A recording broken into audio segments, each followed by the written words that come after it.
profile to policy discussions, we got you covered. We are not just reporting the news to you, we are creating a platform for a dialogue. Our analysts will break down the issues that matter most to you, ensuring you understand the stakes of this election. As we analyze the political landscape, it is crucial to understand the implication of each party's policies. Clock TV will provide you with in-depth analysis to help you navigate these choices. Join us on Poll Watch on Clock TV as we dive deeper into the policies of the candidates and their potential impact on our society. We shall also explore voter trends, territorial preferences, and give you expert insights to make an informed choice this election season.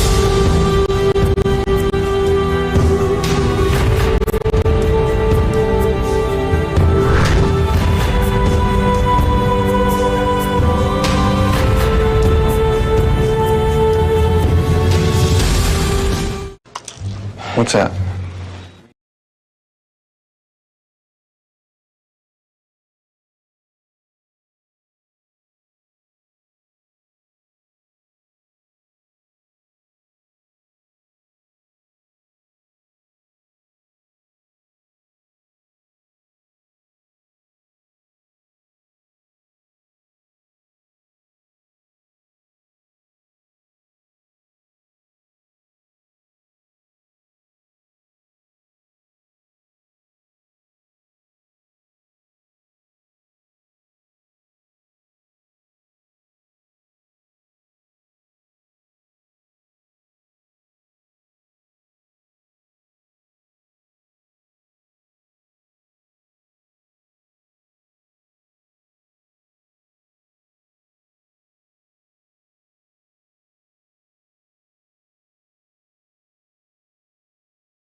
Good afternoon to you, viewers. It is time for Poll Watch, your trusted source for all election insights. Today is day 3 of Poll Watch, and today also happens to be the day for the final rallies of our most significant political parties here in Ghana, that is the NPP and the NDC. And we will be talking with our reporters who are on the ground to give us some updates on these political rallies going on. But for now, let us enjoy a song that is Omanbe.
Indeed, Omanibe Ifriyenara. Now we are here again to discuss Why Your Vote Matters Part 3, and I'm doing this with, as usual, our very own analyst and one of our reporters in the persons of Mr. Nanaya Wasari and Mr. Clement Yabankwe.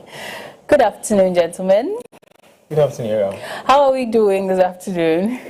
By grace, we are fine. I hope you are well rested. So, today being the day for the rallies. Are you fighting with me? You didn't ask me how. Oh, sorry. Yes, we are fighting from the morning. Yes, how are you also doing? Very well. As usual, as I say, we are up and then we are grateful. So, Great. Okay, so today being the day for the rallies, what are our takes on it? Like we were talking just before, we came back on that they're having it in Greater Accra this time, both parties. What do we think is the motivation? Okay.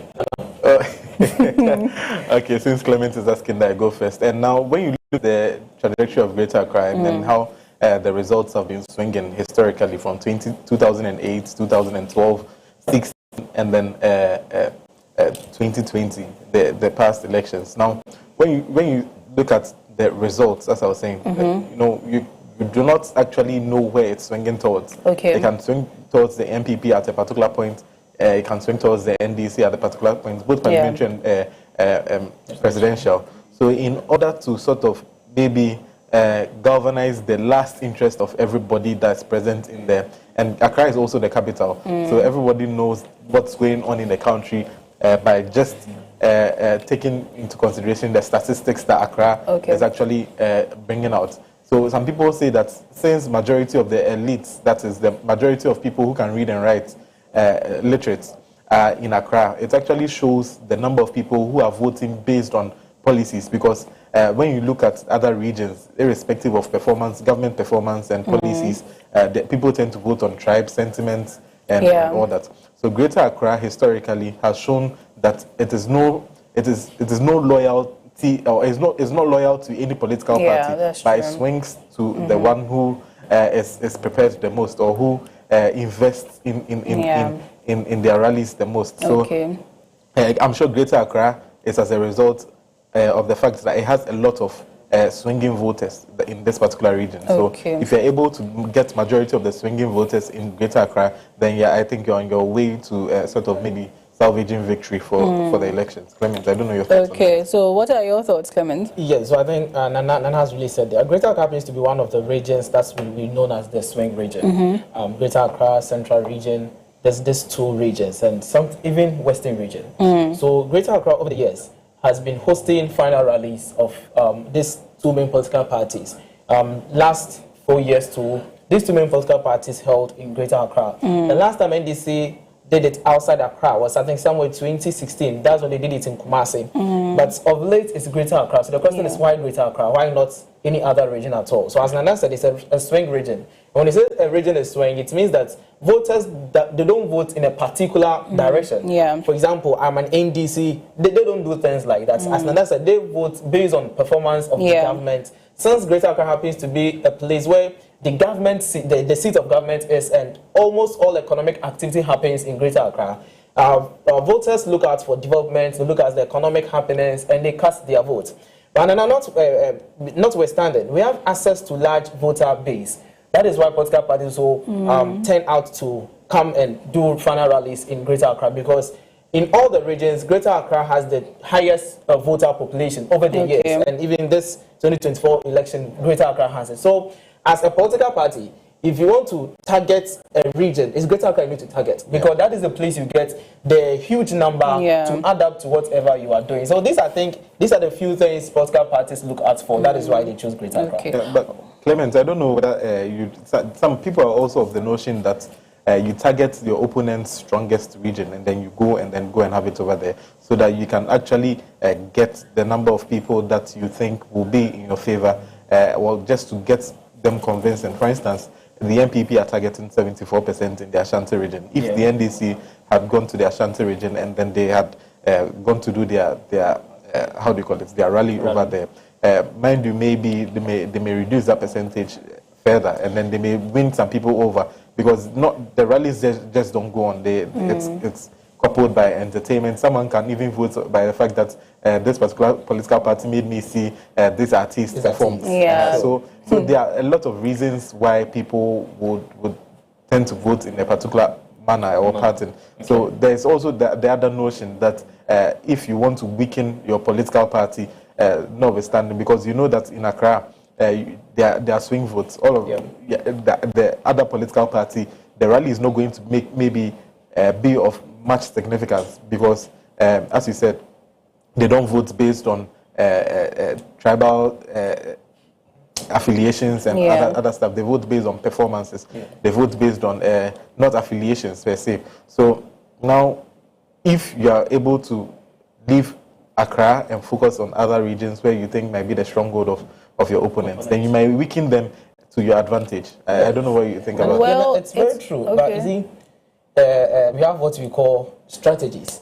So this rally is based on strategy. Then if let's say my stronghold is Ashanti region and yours is Greater, and I end up leaving Ashanti region to come to Greater Accra, your stronghold, to host a rally.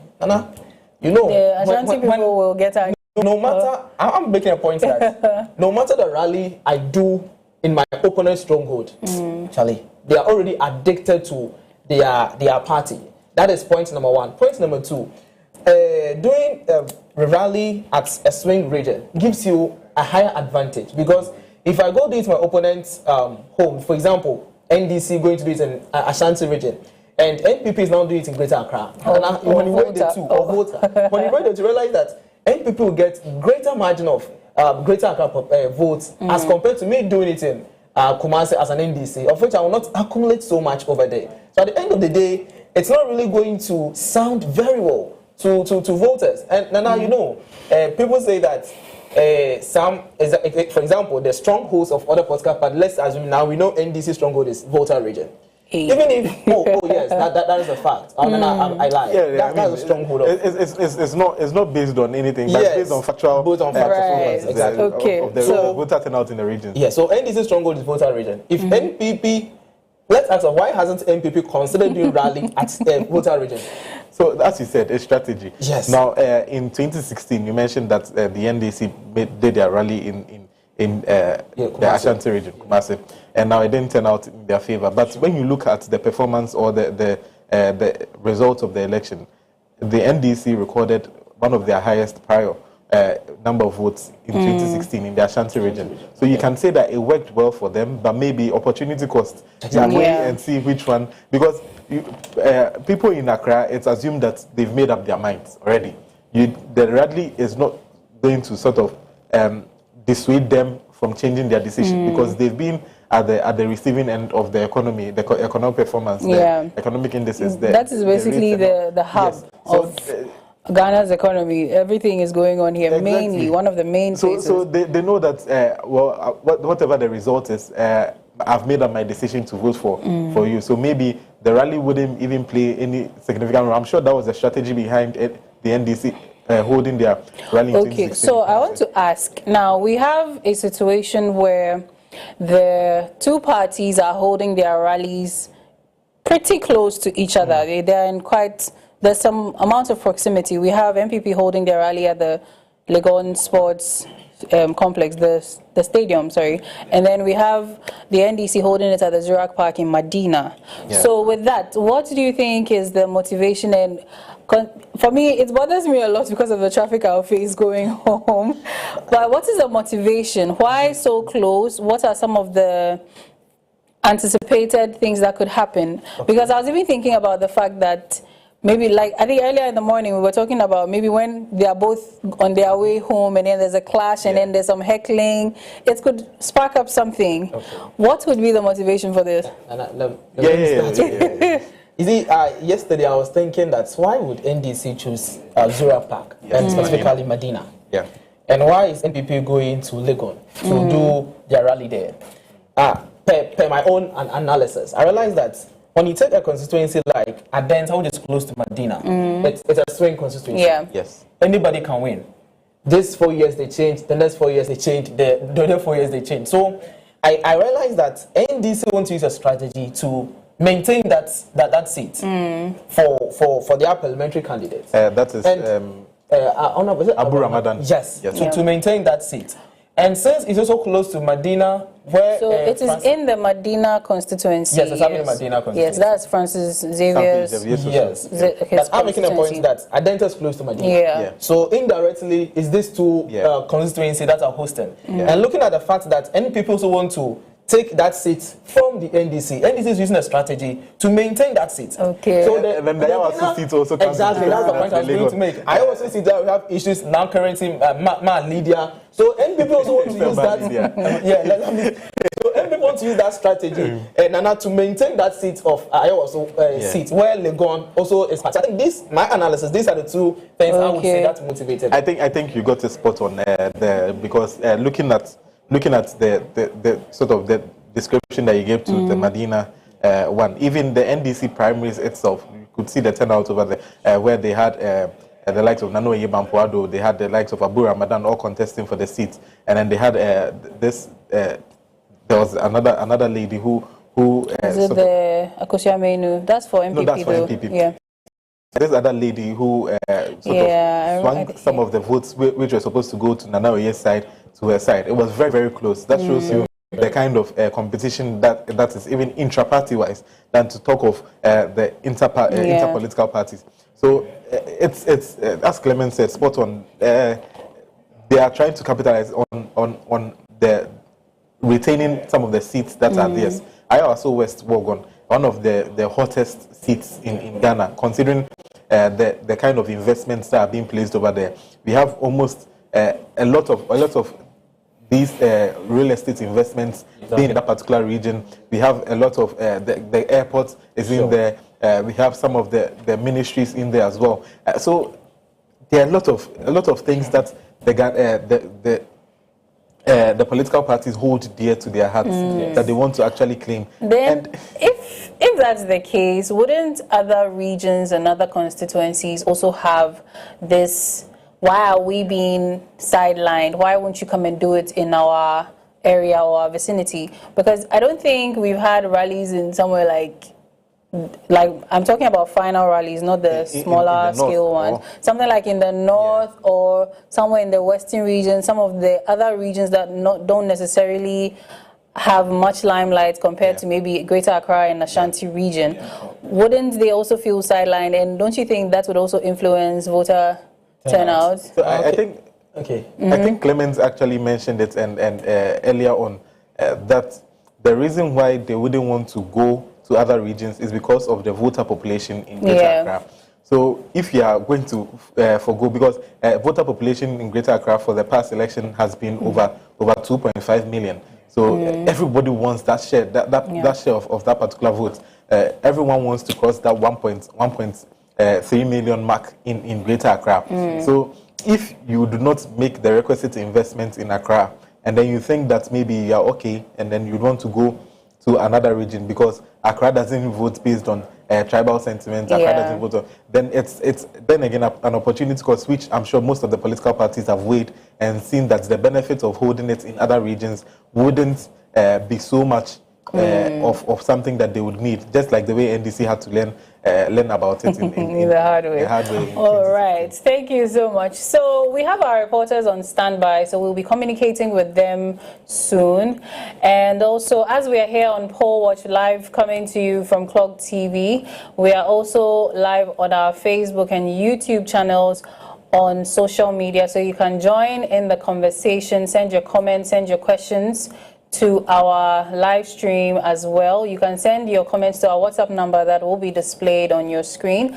Along the line, the phone lines will also be open for you to call and then also share your suggestions and opinions. And even if you have any questions for these two gentlemen here, they will be ready to answer. But for now, we're taking a quick break and we will be right back.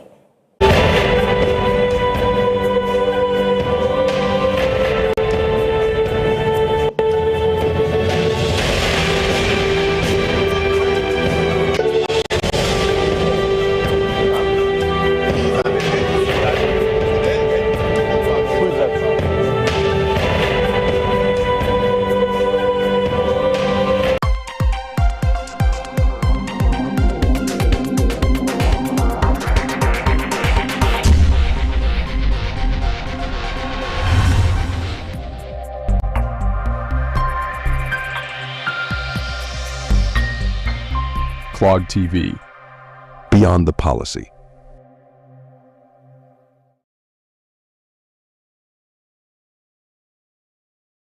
7th election approaches, we need to remember that peace has always been the cornerstone of this nation's progress. And so before, during, and after this election, we all need to prioritize peace. We need to prioritize love over conflict, and also unity over division, because elections come and go, but our bond as Ghanaians still remains. And so we need to be ambassadors of peace wherever we find ourselves, being it at work, your communities, or wherever you find yourself. Just know that you represent peace in everything you do. And together, I believe we would have the Ghana we all yearn for. Thank you very much, and may God help us.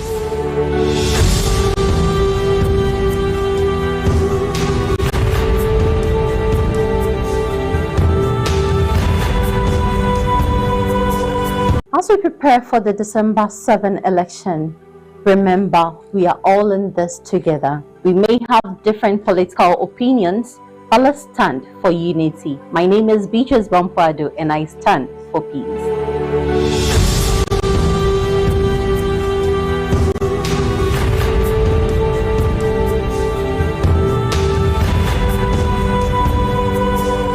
Dear Clock TV viewers, as we approach these important elections, let's remember that our strength lies in our unity and respect for one another. Every vote is a voice, and every voice matters.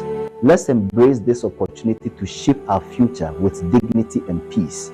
May we all commit to peaceful and respectful election process, honoring the principle of democracy and the spirit of community. Together, we can build a brighter and harmonious future. Stay safe, stay united, let peace guide us all.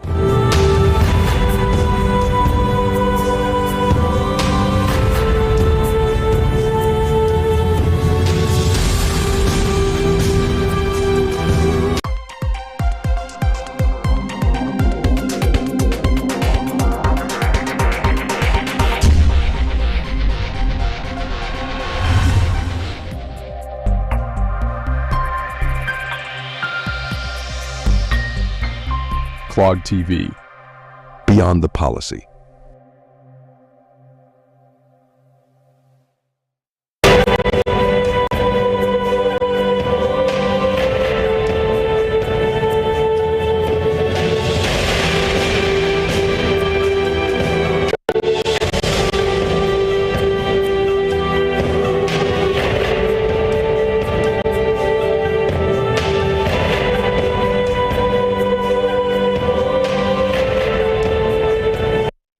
And you're welcome back to Poll Watch. As we said earlier, you can send your comments to our live stream on Facebook and on YouTube. Join us in the conversation here, or to our WhatsApp number displayed on your screen. Our phone lines will be opened for you to also call and then also share your opinions and suggestions. We have our reporter also on standby, and we'll be reaching out to him very soon to get some information about what's going on at the various rallies. So for now, yes, we are back to our discussion on the rallies.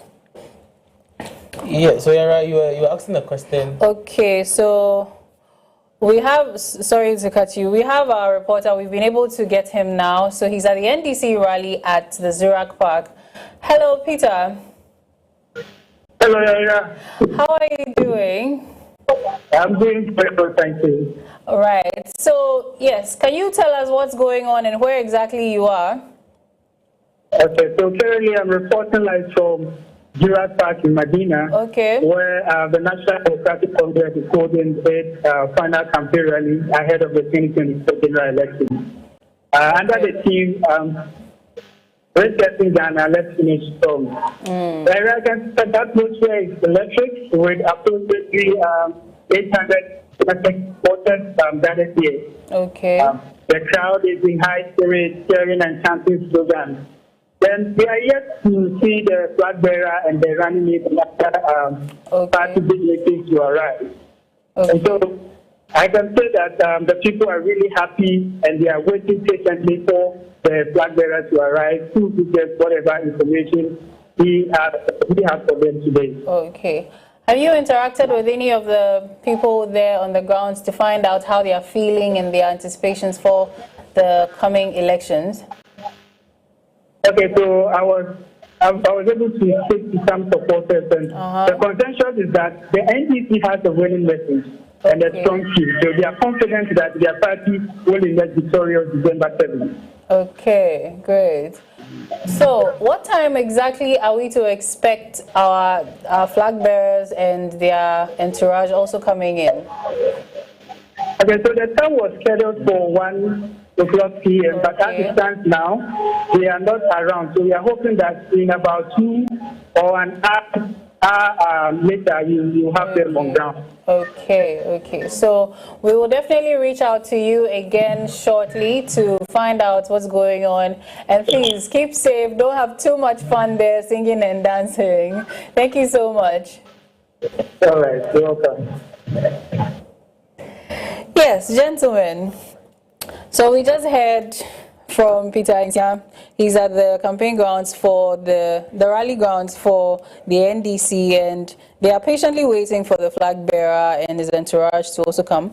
And as we saw in the videos, we can see that there's some singing and dancing. They're enjoying some jama over there. Mind you, tomorrow is a holiday, so this is going to go really late into the night. I'm suspecting. And then as at 1 p.m., we have over 800 people there, as reported. So we can't wait for the turnout. You know, and even the workers, for them to troop in right after work. Yes. Goodness. How will I get home? We need to paraglide home. I don't know what's happening at the University of Ghana Sports Complex. So we will reach out to our colleagues as well on the grounds for the NPP, and then also we'll give you the information on that shortly. But for now, let's go back to the rally discussions. So we were talking about the fact that, you know, I think during the break we were trying to clarify some things. Yes. So take us away. The other regions would not feel offended for them selecting Greater Accra. I think that's the reason why when you look, I always say politics is strategy. 2024, NDC launched their campaign at Tamale. NPP did yes, Intercrade, that's GSTS, and also launched, including their manifesto over there. NDC ahead also did their launch of manifesto in the central region, that's Winneba, a Futu constituency, the constituency of our own Honorable Afenyo Marken. So all these things, okay. So the majority leader, but even at the moment, that position is shaky. So the constituency of Honorable Afenyo Marken. I think that, So it's all. That was just by the way. Exactly. Before he calls us to call him the majority speaker. So that's how the issue has been. So it's a strategy. So they will not feel offended because they've gotten their share of the campaign move. So they're not going to feel offended. That's what I would say. So we have here that the police have announced road diversions ahead of the NPP and NDC final rallies in Accra. And so it says here that the Ghana Police has issued traffic guidelines and road diversions ahead of the final rallies for the National Democratic Congress and the New Patriotic Party on December 5, which is today, aimed at ensuring public safety and preventing clashes between supporters. You know, we mentioned that earlier, So for the NPP rally at the University of Ghana Stadium in Legon, supporters from Adenta will be redirected at Ritz Junction to Aviation and UPSA, while those coming from Dome will go through Hacho Junction to Gimpa and Legon. Now, for the NDC rally at the Zurak Park in Medina, supporters from Tetekwashi Interchange will turn right at Shiashi and head towards UPSA and then turn left to join the Medina Road. Those from Dome will turn left at the KFC Junction on Hacho Road and proceed to Zongo Junction. Traffic controls will include a roadblock in front of the NDC venue with police stationed along key routes to assist the traffic flow. The police will have also urged both parties to ensure their supporters remain disciplined and cooperate with law enforcement for peaceful and orderly events, respectively. I like that, actually. I mean, when you're going for the rally, you definitely be in party colors. So it will be easy to, just pass here. You know, because this is actually really, really important because especially with, I don't want to use a derogatory word, but you get the kind of demographic I'm talking about. When they meet and they clash, some of them are even holding cutlasses and they want to butcher somebody just because they are supporting a different party. And this is really good to keep them away. You know, when two people don't exactly agree, you make sure you keep them as far away from each other as possible. And that's really great. And I'm just hoping that, I don't know, for me, my main problem is going home. What happens to the neutrals? You and I who are wearing our normal work clothes. So you go home, look your front and go home. And so are we allowed to use the I mean, we will not be in party colors looking like we are not in party paraphernalia. So it will be easier to know that, okay, these people are not going for any rally, so let them go. Will the main roads be open? The main roads are open, but I think once you're identified as somebody who is going for the rally, you will be directed as to which route to take, especially also on the way back. Hey, then it means the police are going to be working because, like you said, it's going to run into the night and things like that. Yeah. This plan that they've actually rolled out, is it feasible?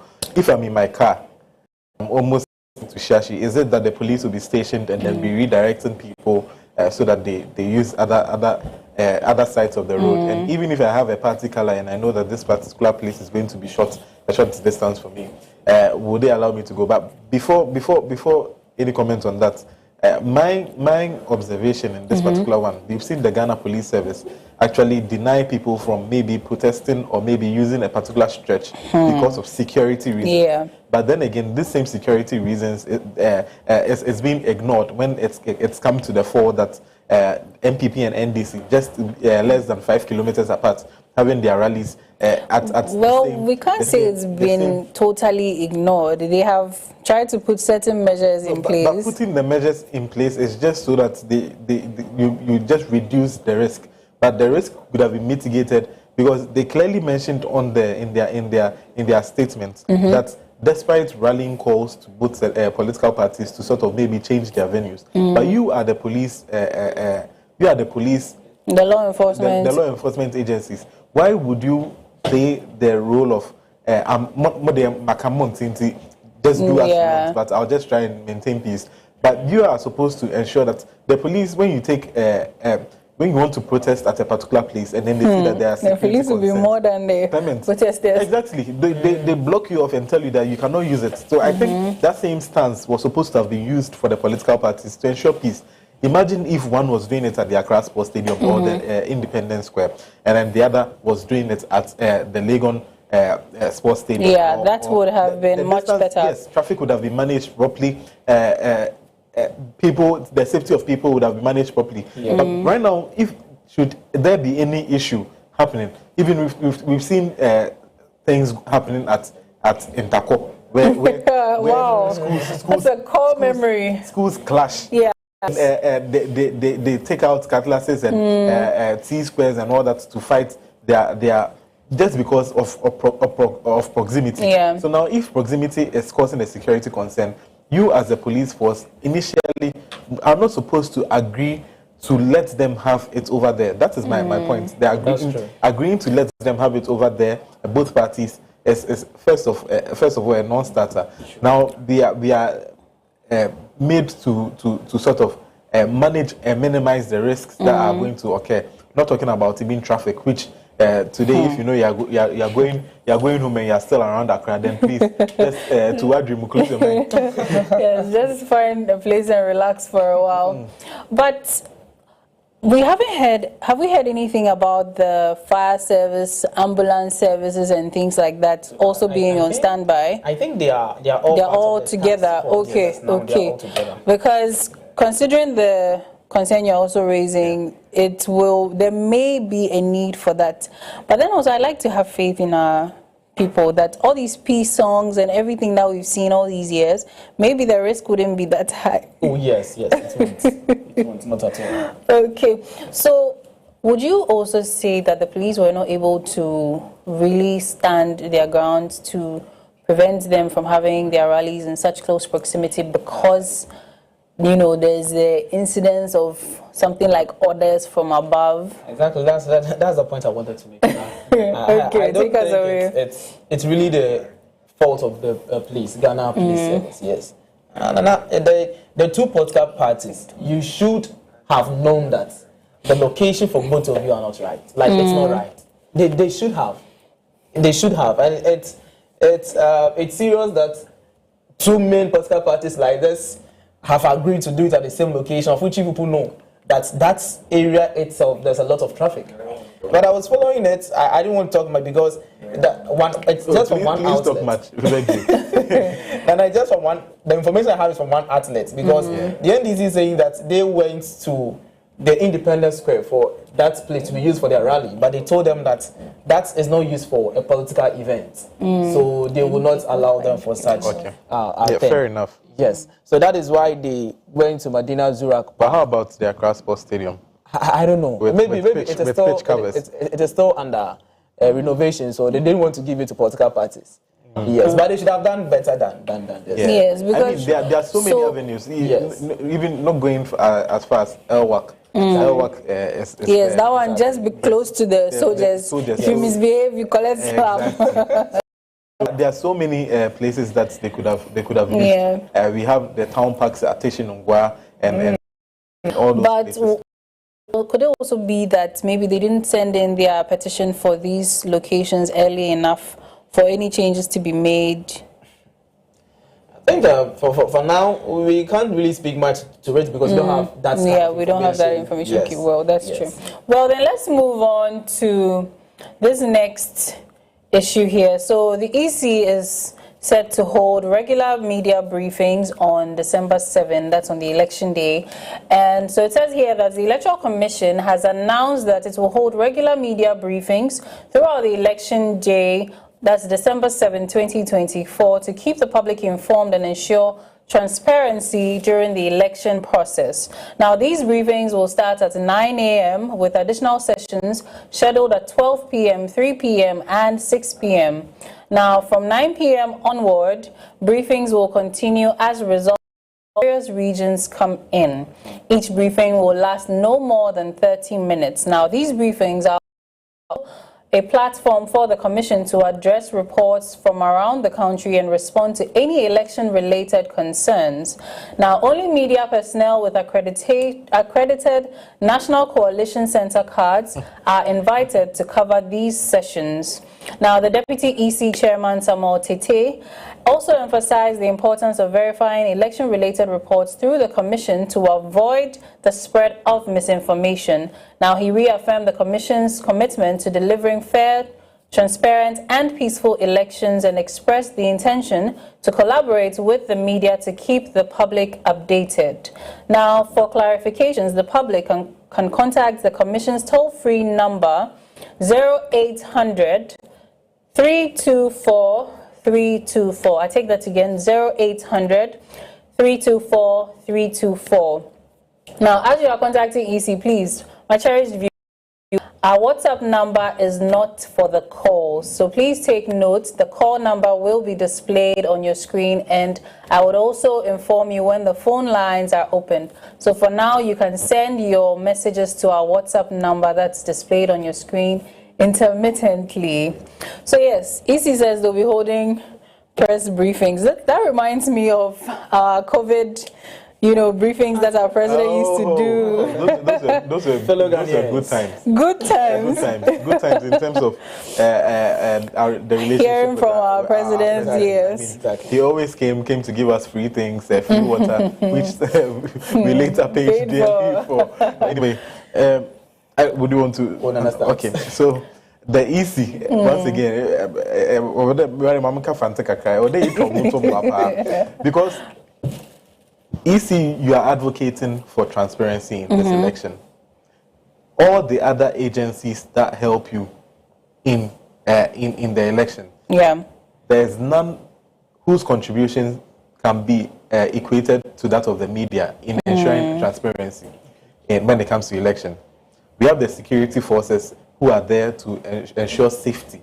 But when it comes to transparency, no one helps you more than the media. So why is it that in the first place, had it not been for media unions and associations and Ghana Journalists, Journalists Association and all that, putting their heads together and stamping their feet, you would have just limited it to a few of them?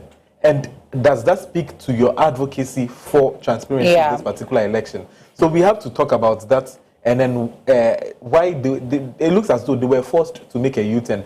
When you look at all the coalition centers that we have in the country, you cannot tell me that every coalition center, you cannot find maybe a Catholic school. Why am I saying Catholic school? You cannot find a public school. You cannot find a canteen, a park, or somewhere that can house enough media people and security people at the same time to ensure transparency. You go and choose places that are likely to raise eyebrows, and then you just come and single the media out, where there is no history of the media causing agitation when it comes to election and overcrowding in these coalition centers. 2012, no overcrowding issue. 2016, no overcrowding issue. 2020, no overcrowding issue. Then 2024, you want to fix a problem that is not existing. So why are you then telling us that you are now advocating so much for transparency, and then now you need the media again to help in doing that? A lot of media, and even for the fact that they said is only accredited, media houses. So it seems even that, yes, what is happening? Some media organizations have submitted their applications for accreditation. Yeah. As at now, whether they are going to be given or not, we cannot tell. No communique from the EC as to the media organizations or houses that have been turned down. Nothing of that sort. We are having the elections 2 days to come, and then you want the media to partner with you to ensure transparency, but you are not doing all this. It's as though you are saying that you are saying one thing and then you are acting the other. How then do you want us to believe what you are saying in this particular regard, that you want to ensure transparency in this election? Clement, I don't know whether you. Okay, so I have a comment here. This one says, "Good afternoon. My prayer for Ghana is for God Himself to elect a leader for us and give us peace." This is Patrick from Kumasi. Thank you so much for your comment. But, I mean, God is not going to come down to give us a leader. We have our votes and our democracy to help us do that. So the best thing we can do is pray that whoever we elect will listen to God's advice and then give us peace, right? Initially, we had politicians who feared God. But right now, the politicians that we are getting, the current crop of politicians, the ChatGPT politicians, it looks as though it is God that fears them. Wow. Anyway, that's right. So yes, the EC now, the accreditation that they are doing, that's my problem actually. These media houses there are big media houses and smaller ones. What if the smaller ones that are in, the more remote areas have not been able to send in a request for accreditation and things? Does that mean that, so let's say we are in some village, Fanchiniko or something, right? Okay. And now our only media outlet is Clog TV. A very nice, small media house, but we haven't been able to receive accreditation. Does that mean the whole of Fanchiniko is not going to get information about, everything happening? I want to say something. That's very striking, though, thinking about it. Yes, it's very, and we don't know why EC has not released some accreditation to some of the media houses. And because last Sunday, they brought a press that they've released all accreditation to the media houses that applied. And and if I remember clearly, they said that any media houses that they applied for accreditation, EC has released it. And they didn't turn any of the media houses down. That is from the EC chair herself. Okay. And she also said it emphatically that apart from the regional coalition centers and the constituency coalition centers where it is restricted, and after agitation, she said that accreditation has been given to the GJA, that's Ghana Journalism Association, for them to share it among the media house because they know their members. So in the press briefing, Madam Jemensa said it's going to be first come, first served at the various constituency. But why shouldn't it be open for all media? When you say that you've given accreditation for all who applied, so now you are saying that it's going to be based on first come, first served basis because you've given it to GJ. Yeah, so their concern was. So what Madam Jemensa said was that looking at the number of people, media house going to the polling stations level. I've actually forgotten the figure I would have given to viewers. Looking at the number of people going to polling stations, that same number can't also be at the collation centers. So they believe that they have restricted it though, but they are not going to say that media house A you are going to get, media house B you are not going to get. That's what they're giving to the GJA, that they will give it to their members. So anybody who comes in first at the regional level and the constituency level, you give it to them. They cited that the regional collation centers are going to be their regional officers conference room. That is what they've been used over the years. So the same is what they are going to use. And she even said that when it comes to the national collation center, they used to do it at the national conference center, that is the head office. But now they are looking for a bigger space where it can accommodate a lot of people in terms of observers and all this kind of things. So we want to tell EC that maybe some of the media houses' documents have been overlooked, so they should recheck their papers again and just give the accreditation to such people. Let me just touch on the press briefing thing that EC want to do intermittently. Yes, Nana said yes. EC, this press briefing, yes. But Nana, they are doing well. Let me just at least. The areas that they are doing well, we say it. Yes. But in this particular regard, it is like some into But I say I didn't observe with what's happened last 4 years, but looking at this time and look at the time interval, they said 9 a.m. they are going to brief that is Ghanaians.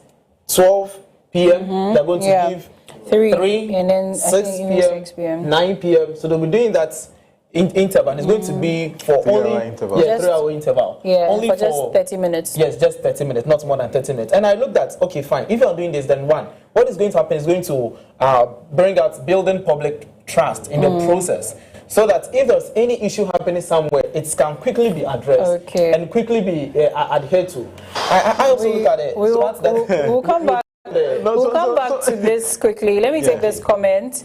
So this person wants me to fight me.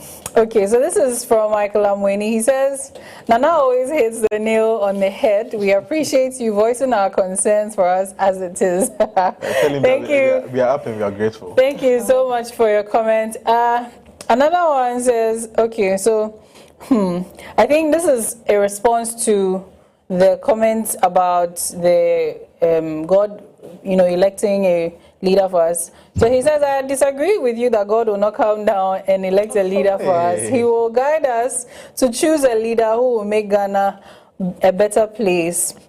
I like the fact that you said we should pray. Also, the Electoral Commission, they should know that any little mistake they do will lead Ghana into something else. So please, they should be careful, Pa. The whole world is looking up to them. This is Patrick from Kumasi. Thank you so much. We're going for a quick break. When we come back, we'll continue the discussions, and then also we'll reach out to our colleague at the MPP rally and then also find out the state of affairs there. We'll be right back.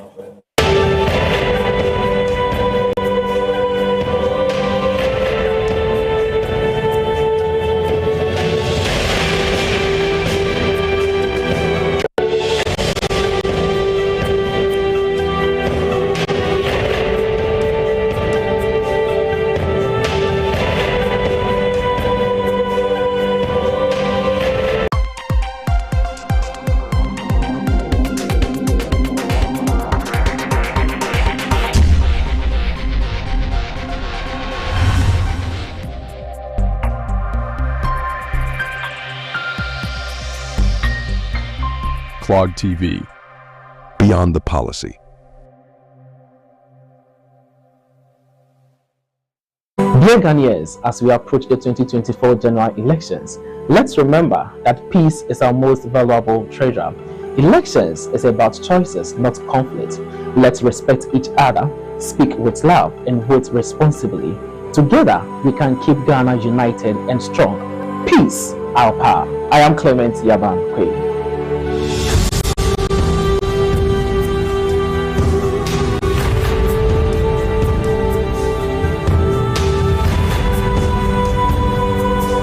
Are you ready to groove to the beat of vibrant Afro video mix?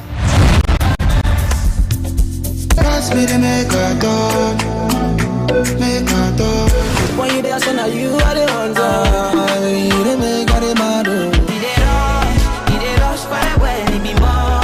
And I wanna be with you, but you know they got enough time for me. Celebrate me. Now when I get alive.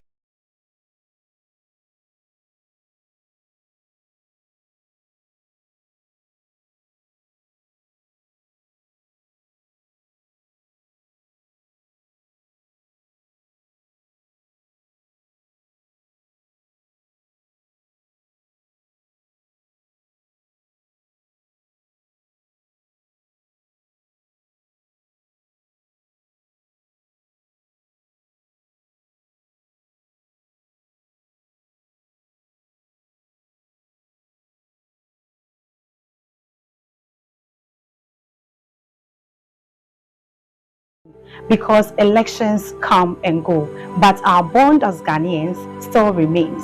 And so we need to be ambassadors of peace wherever we find ourselves. Being it at work, your communities, or wherever you find yourself, just know that you represent peace in everything you do. And together, I believe we would have the Ghana we all yearn for. Thank you very much, and may God help us.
welcome back to Poll Watch. We are live coming to you from the studios of Clock TV. We're also live on Facebook and on YouTube, so you can join in the conversation and you can send your comments and suggestions and questions to our WhatsApp number displayed on your screen as well.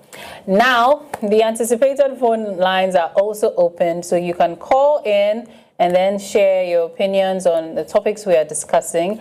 As you know, we are discussing why your vote matters. Yes, so I have another call. This one is directed at us, so gentlemen, pay attention. Now, this says, good afternoon, please. You, the people who sit on TV and the radio, you are the people that your voices reach the top. So please, can you please let the EC know that they should not treat some media houses better than others? And also, they should not treat some political parties better than others. They should give them all equal playing field, please. They should. Thank you all, and thank you, the host and your panelists. This is from Patrick in Kumasi at Tasuman. So I did my best to pronounce it. Thank you so much for your comment. So basically, no discrimination, and we should be the voice against discrimination against media houses, citizens, even political parties. Yes. On the EC, what do we want to tell them? I mean, somebody is admonishing us to let our voices reach. So what do we want to tell the EC? I just want to say that they are going to brief the people of Ghana. But what we want is, they shouldn't give us what they want to give us. Yeah. They should give the information that is really happening on grounds and Ghanaians want to hear. I don't know if my point, because at the end of the day, maybe A, B, C is happening. They might choose to brief only on B and leave A and C behind. So these are the things we don't want to see. So they shouldn't pick and choose what they deem important. Exactly. Yes, based on their interests. So now, what I also want to say concerning this particular thing is that they are briefing us every 3 hours. Sort of their main aim is to sort of allay fears of the public. And then when you look at the number of times they are going to be briefing us, it may end up costing than what it's actually being. Why do you say that? Useful. Now I'm talking about and not the quantity of the times that they give out information to us. 30 minutes, then you just put things together and then come and give us. So I'm saying that there are certain, if it's going to be based on maybe correlation centers and all that, you cannot be guaranteed that your BVDs are going to work throughout. We don't, because it's machines that we are working with. We cannot be guaranteed that we are going to have complete and accurate information as at the time intervals that they are actually saying. So in as much as possible, although they want to address us on these particular issues, what will be the content? I would have actually appreciated if they had come to say that we would be updating you on BVD devices and their status. What if it's all part? Or no, but then we need to know the content.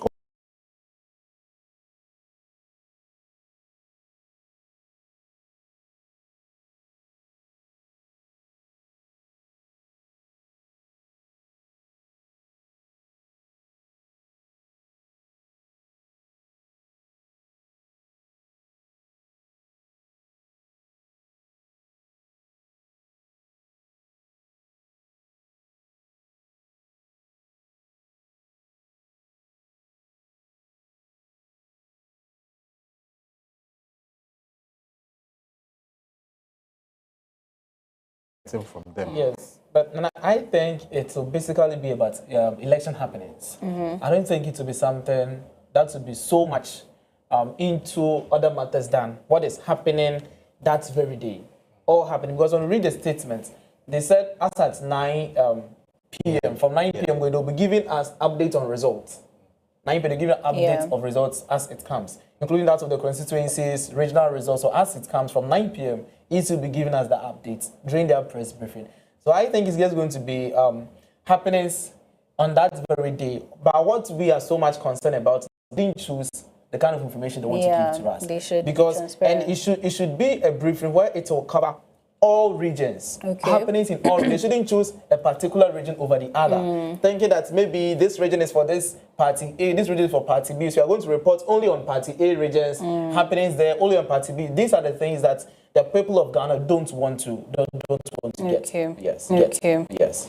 Well, as much as Nana Zango talks about, you know, bringing a little more fear, I also think the 3-hour interval might be good in that.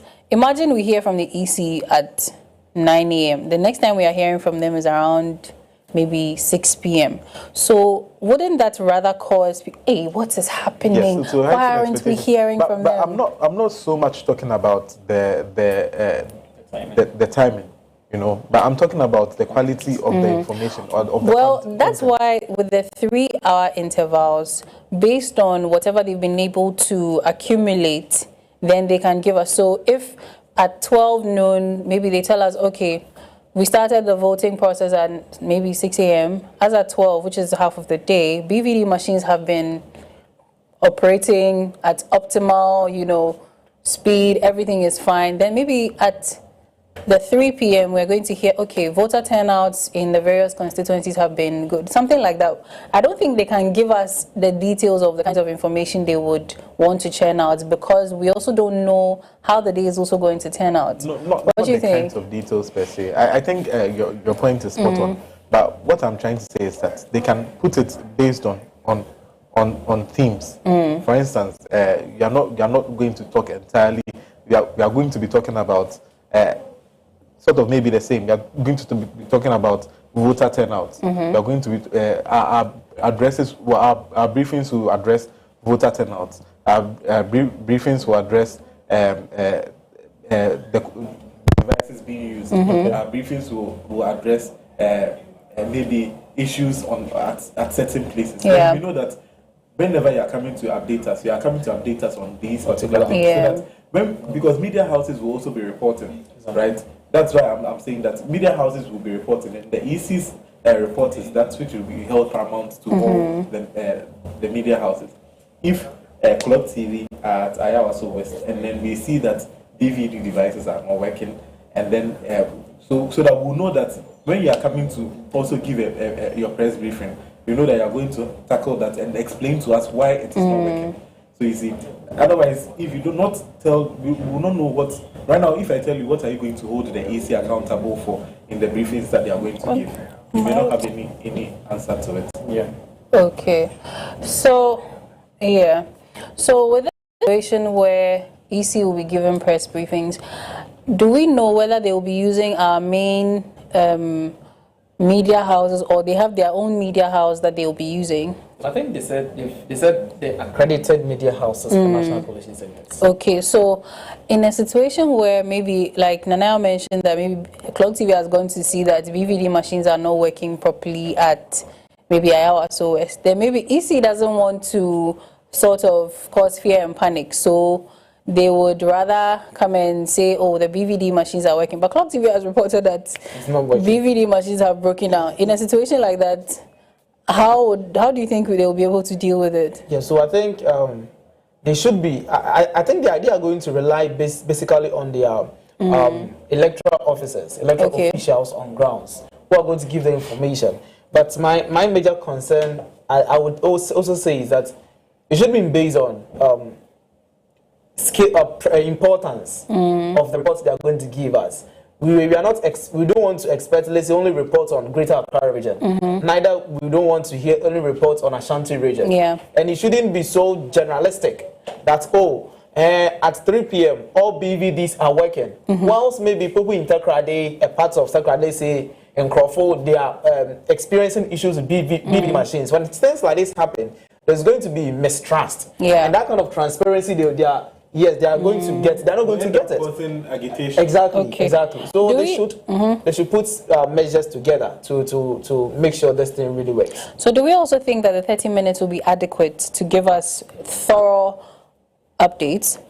Well, I think the thorough updates is going to come after the election. So this particular one should be brief and concise. But my advocacy is for the content, so that we'll know what to hold them accountable for in terms of the information that they are going to be giving out. Okay, then maybe let me expand my question properly. Like, we have the 275 constituencies. Each has a number of polling stations, right? Now, they're going to be giving us updates from the various regions and everything like that. And like we're talking about the BVD machines. If BVD machines are not working in about 6 regions, how would they be able to capture all that information in one? So I think it comes back to the issue I raised earlier. Okay, so we have info. We'll come back. We'll put a pin in that. We have information that our colleague is on the grounds and she's on the line. So she's at the University of Ghana Sports Stadium and she's in the person of Ms. Dorcas Ado. Hello, Dorcas. Hello. Hello. Good afternoon. Good afternoon. I hope you're well. Yes. Okay, so you're at the University of Ghana Sports Stadium, right? Can you please tell us what's going on there at the moment? At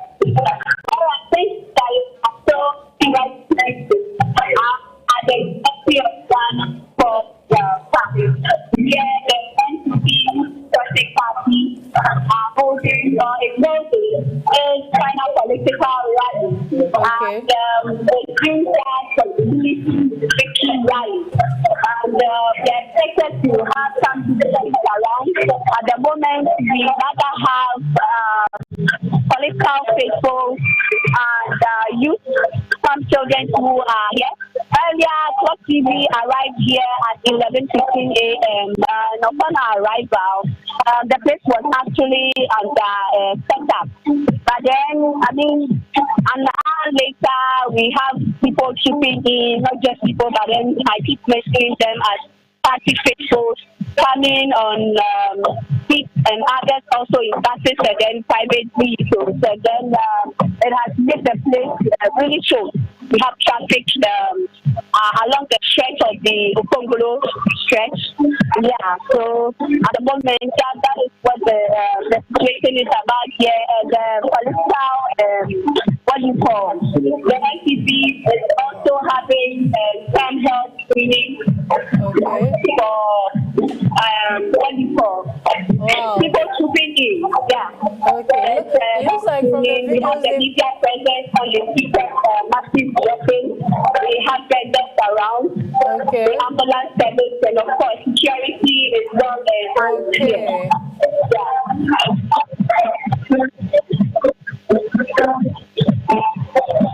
Hello, Yaira, can you hear me?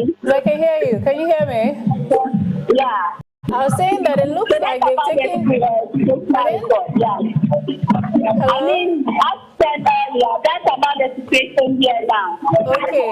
It looks like from the videos, it looks like they've taken over the whole campus. Is it only just the Okongolo area or is the whole campus? So in fact, the rally is not at the campus, but rather the sports stadium.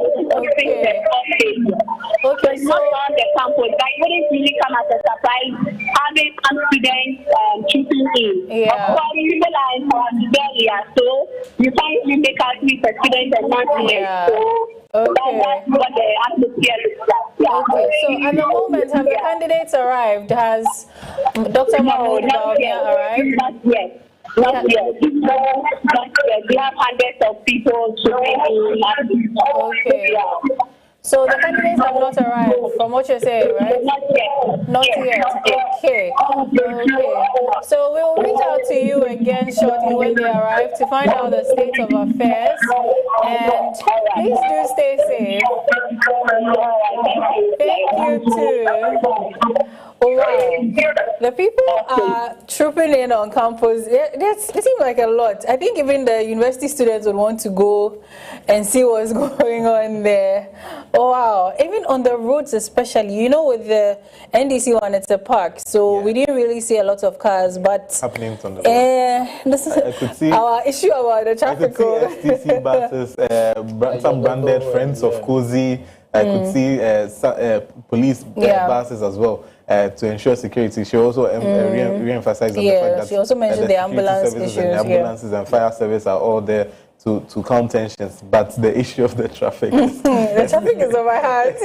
Well, we have to carefully consider and look at, because looking at what's going on over there, it's if you are yet to leave your office for your home, then this is something that stop putting in our hearts, we beg. Because you just saw the footage, and it's already it's not even yet 3, and this thing is going to go on into the night.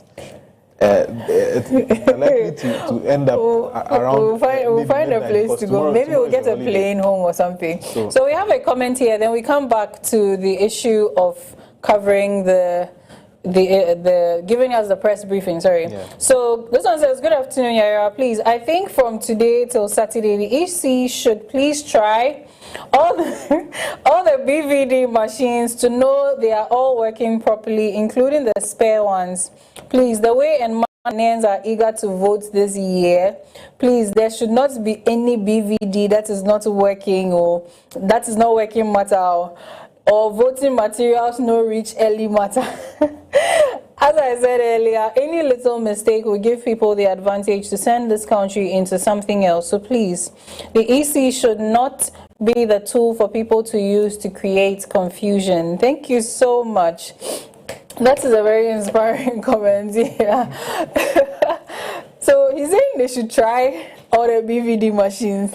So even something like that, if EC is giving us a briefing that, okay, yeah, we've tried it, how will they be able to capture all the polling stations across all 275 constituencies to let us know that their BVD machines are working? So, okay, I wanted to, in terms of research, we have what we call sampling. There is no way EC will do the entire polling station. We need it to. That's the fact we should. But looking at the amount of investment being put into this, you should think that they should at least try all the machines. I don't think, I'm not talking about the machines though. I'm talking about the briefing. Briefing us after trying the machines. Yes. Because they can't give us all the happenings in all the polling stations we have.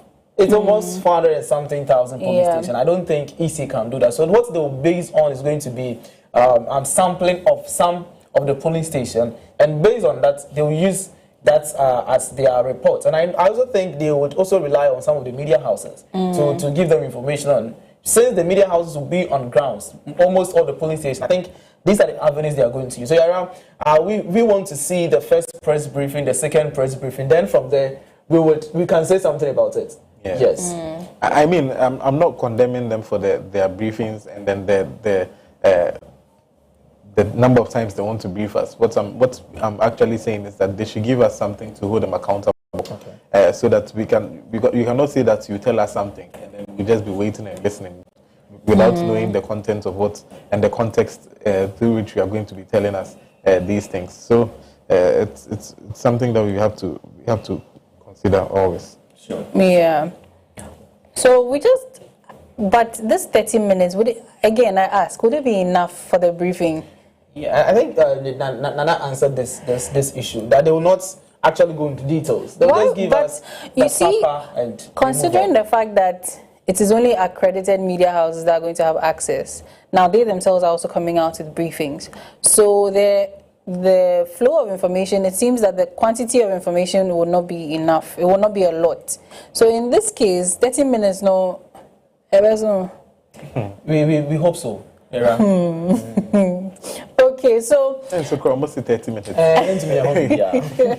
Well, I'm sure it will go longer than that. Okay, we have a caller on the line.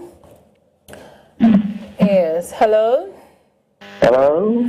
Good afternoon. You're welcome to Poll Watch. Your name and where you're calling from, please. Good afternoon. My name is Pataki Tomato. Okay. So, what do you have to share with us? I want to advise that they should tell Ghanaians that everybody on Saturday should go and vote, and they should make it sure that there's going to be a peaceful election. Yes. So they should listen to anybody who will say that the elections are being rigged. That we should know that all elections are being won at the polling station. So we should all make sure we vote at the polling station and vote for the right person that we want to vote. Thank you. Thank you so much. Thank you. Now let's move to this next issue, which is President Akufo-Addo, who is yet to inaugurate the Agenda 111 hospitals. So he inaugurated before he quickly joins them for the rally. Interesting. Interesting. He's going to be a very busy man. Likely he will not be in the traffic like. They don't use the sirens and things. So let me get the brief about it. Is he going to sort of announce it at the rally? So let's see what the briefing here says. So President Nana Addo Dankwa Akufo-Addo will inaugurate several hospitals today as part of the government's Agenda 111 initiative. Now, the initiative aims to improve healthcare access nationwide. And today's inauguration will include the hospitals in the Ashanti region, the Echima Kwanwoma Municipal Hospital, and the Foriko Municipal Hospital. Now, the Presidential Advisor on Health, Dr. Anthony Nsia Asare, highlighted the facilities, modern equipment, and trained personnel.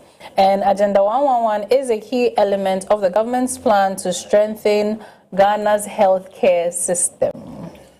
Wow, there must be a presidential jet on standby because from Echuma Kwanwoma to Accra. That's what I'm saying, that it's going to be on till the night. Maybe he's going to use the presidential helicopter. But I mean, don't be traffic in the air, so you use a plane or something. Yes, definitely. But if he's going to join in from the airport to Okponglo, if he lands at Koteka terminal. Yeah, he'll just come to the... But let's take a quick comment, then we go for a quick break, and then we come back and then dissect the issue. So I think this one is to you, Nanayao. So it says, thank you, Nanayao. The money that the EC has gotten to organize this election, please, they should employ at least 5 people per polling station, please, so that anything that happens, one of the 5 people will let them know. Thank you for your comments. Please keep them coming in. And we're taking a quick break. When we come back, we will dissect the Agenda 111 initiative. We'll be right back.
welcome back to Poll Watch, and we're coming to you live from the studios of Clock TV. We are live on YouTube and on Facebook, so you can join in the on there. Our phone lines are open, so you can also share your comments and views on why your vote matters.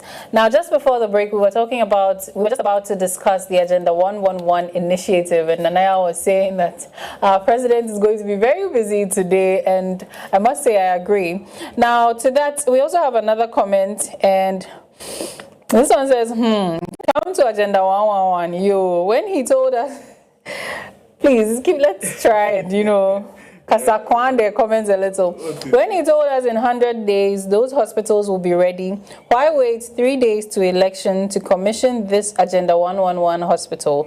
All I can say is every Ghanaian who wants to vote has made his or her mind already. Hey, the dead goat is no longer afraid of the knife. They can start more of the hospitals today and commission it tomorrow. Ghanaians have made up their minds already. Thank you so much for your comments. Now, we also have Beatrice Nuno. She says, keep up the good work, guys. Thank you so much. And you can keep your comments coming in. Like I said, our phone lines are also opened, and so you can call and then share your sentiments with us. But please do remember to keep it decorous and tactful.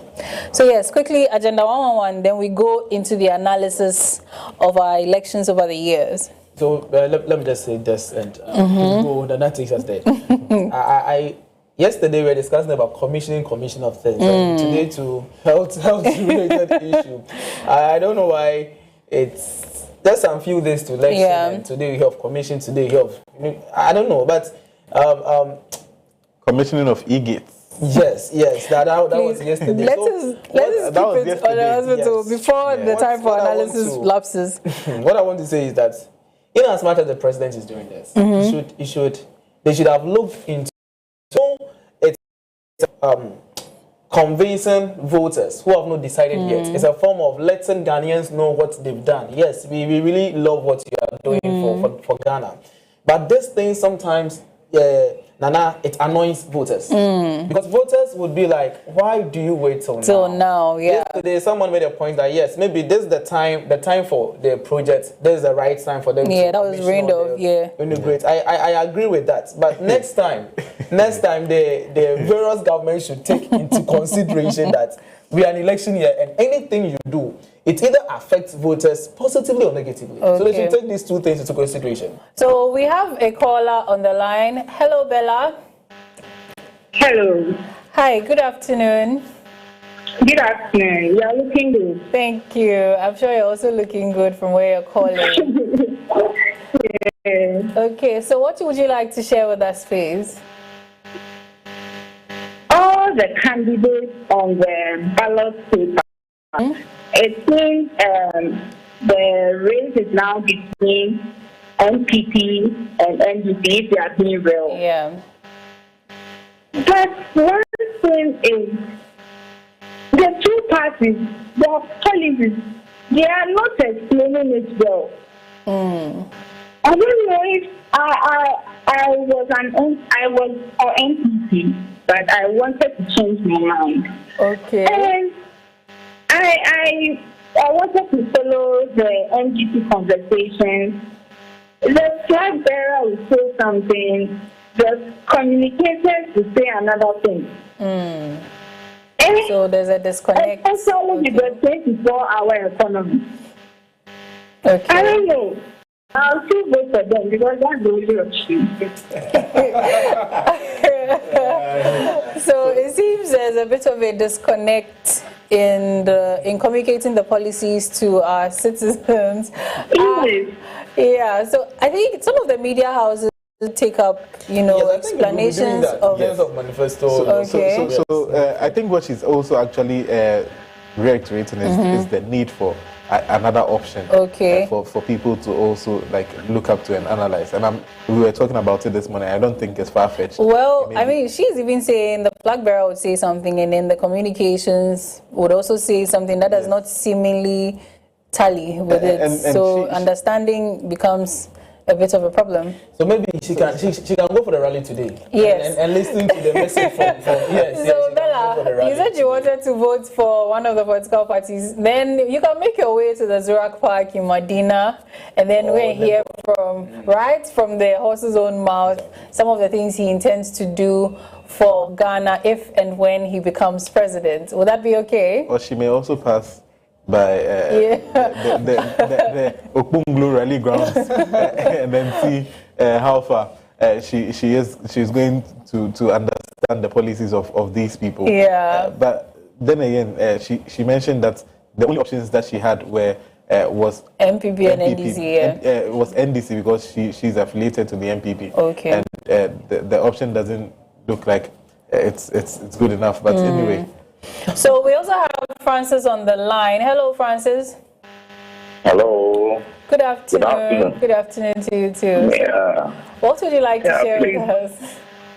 Yeah, what I would like to say is that looking at the messages that these political parties are giving us, it's clear what I can say is that the NDC messages are incoherent. They seem not to be able to clearly articulate what they want to do for Ghanaians. So some of us who wanted to maybe consider their views, it's very difficult looking at the conditions that we find ourselves in. How well they were able to articulate the ability to take us out of these problems. So there are specific problems facing Ghana now. There are problems of being able to increase our tax revenues, which give us more money to be able to do a lot of projects. They have no plan clearly as to how to do that. Okay. But if you look at the MPP, you can see that they have, say, the national ID card, which they will link it to give us what we call tax identification, so that everybody, they rope in everybody, so that we can increase the tax length. They have specific things that they can say they do. We ask them how they are going to reduce cost of living. Let's say, bring down the depreciation of the CD, and then also, let's say, fuel prices. The NDC have not been able to clearly see how they are going to do that. Can I ask a question? If you give something, they go for oil program, where they are saying that they're going to do something like a BACTA, which will reduce pressure on dollar to be able to import things. Clearly, when they enlarge that, they say that's going to help us to less pressure on the dollar, which then can affect our fuel prices and also our cost of living. But so you look at specific things that they say, we have specific problems. We need to industrialize and add value to our projects. The NDC say they will do that, but you will see any specific program. So the general things that we've been hearing since 1992 as to what to do in add value to our products, everybody says it. But now we need specific content things that can solve it, but they don't have it. But the NPP have the agenda 111, which is adding programs. They say they are going to do integrated aluminium projects. I think they are going to convert aluminium into bauxite, which can then, which they then going to use it to. So you see those things makes, even though people may have a view that the NPP have not done well and that they may change their mind, but the NDC seem not to be able to come out as the best alternative for us. Thank you and very, very much. Most people will still stick to the MPP based on what they are doing. That's what I'm saying. Okay, I mean, you're entitled to your choice. Thank you very much for your submission, and we wish you the best. But with what he said, just to someone argue, with what he said, that with all the things, all the problems we are facing now, the incumbent government brought us into it, and then you said it. No, I said it, and then most of I'm being objective as I can be. Most of the policies that he said, oil and all those things, those are IMF initiatives too, because of the bailout. So a lot of people are even advocating for the fact that immediately a new government is maybe, or the government is retained, or a new government comes into power, the first steps that they are supposed to go is to go for an IMF program so that they can be able to manage. Because right now the fundamentals are so weak that it's very okay. We have a comment here. So this one is coming to Clement. So he says, Yaira, you know, thank you to the gentleman in suit. So his name is Mr. Clement Yaban Kwe. Politicians should know that whatever you do during election year will affect the voters positively. So please, they should not insult our intelligence, please. Look at he's bringing this issue back. Oh goodness, you people should not take it up. Look at an MP sharing food to people in the queue going to vote. Why? And to my greater surprise, the security men and women were taking it. Hey, Amma Kofi Ghana, are we safe? Thank you for your comment. So very tempting not to we also have Majid from Tamale also on the line. Hello, Majid. Hello. Hello. Good afternoon. Good afternoon, madam. All right. So, what would you like to share with us this afternoon? Come again. What would you like to share with us? What are your submissions? Oh, the program is very good. I'm enjoying it. But I would like to say a few things to Ghanaians. Okay. When you look at the two main political parties, we are talking about policies. I think the MPP is ahead of the NDC. Okay. Why should I say so? If you look at the policy these political parties always bring, it is only MPP who brings poverty alleviation policies to bring it forward. But when we talk about the accountability, whenever they want to hold any officer accountable, you realize that the political party will jump in and say they will not agree. We have seen the case of Jasuti Kata, we have seen the case of these ambulances with autoforcing. So there are so many instances. When they are saying that they will come and hold accountable, this time it's not accountability that will work. It's not about holding them.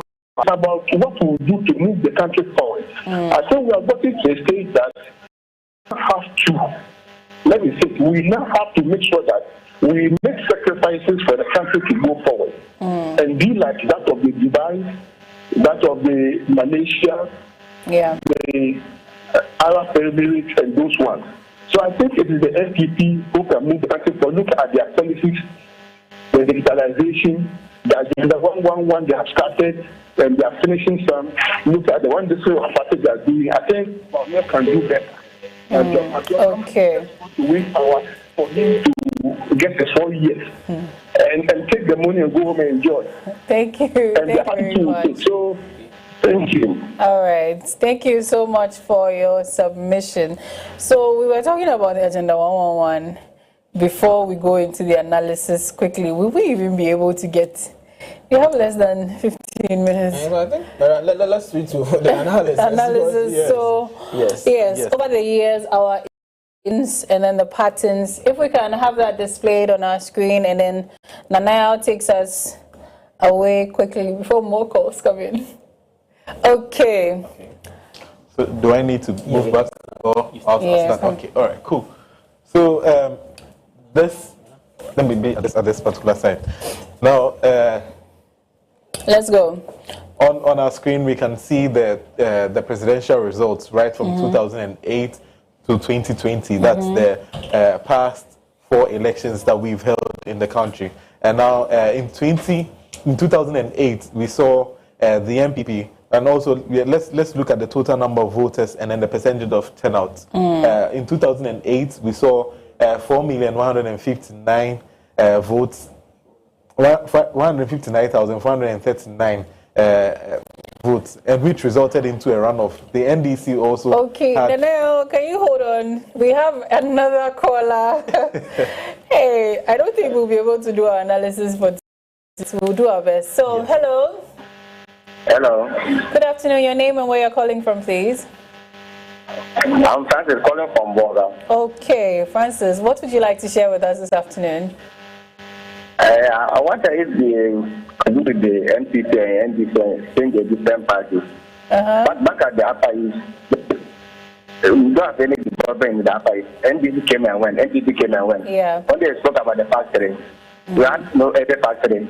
Okay. Maybe NDC is a stronghold here, but we don't benefit from the NDC. Oh. So I wish if only we can change a different party for the poor Upper East. It's like we are not part of Ghana. Okay. So it was quite like the third, fourth conversation we're talking about. Thank you so much. In the Upper East, we are really suffering. Like we are not part of Ghana. So we're very sorry to hear that, and we hope that whoever is elected come December 7 will do better for you and your region as well. Thank you so much for your submission. All right, so as I was saying, let's take a look down here. That's the last column, which talks about the turnout, the voter turnout. In 2008, we saw 69.52% for the MPP, and then because it was taken to a runoff, it became 72.91%. So when you look at 2008 and then 2016, they have one thing in common. Both of them are less than 70%. And every time we have a voter turnout in the past 4 elections, less than 70%, we've gone on to see that there is change of government. That is from maybe one political party to the other political party. In 2008, at the first round, it was less than 70%, 69.52. And it shows that voter behavior when they are sort of tired of political parties' ideologies and policies, maybe for a very long time, then they tend not to show their interest in going to vote or showing up at the polls, which is resulting in less than 70%. So you can actually look at that and relate it to voter behavior. In 2016 as well, the NDC enjoyed 8 years, right, from 2008 to 2016, and then you realize that then again, voter turnout for a particular political party was very low. When you look at that, now let's look at NDC in 2016 and then 2008. 2016, MPP had 49.13, still less than 50%, and then the NDC had 47.92%. Compare that to the number of registered voters, you realize that there's a steep decline in the number of people that are showing up at the polls. That's for the political party that is in power at the moment. MPP in 2016, right, they churned out a lot of votes, 53.7%, one of the highest percentages of votes that we've actually seen in the country, 53.7% to the NDC's 47.36%. So now all these are going on to show that during after 8 years periodically, you see that a lot of people get tired of the government's policies and then made. I mean, 8 years is enough time to, to justify your inclusion. Yes. So if they get tired of you, it gets voted out. I have a question here. When you look at 2016, the differences. NPP had 984,570. Look at 2020, it's dropped. Government in power in 2020, your votes dropped 300. So does it mean that as at then, Ghanaians were losing interest?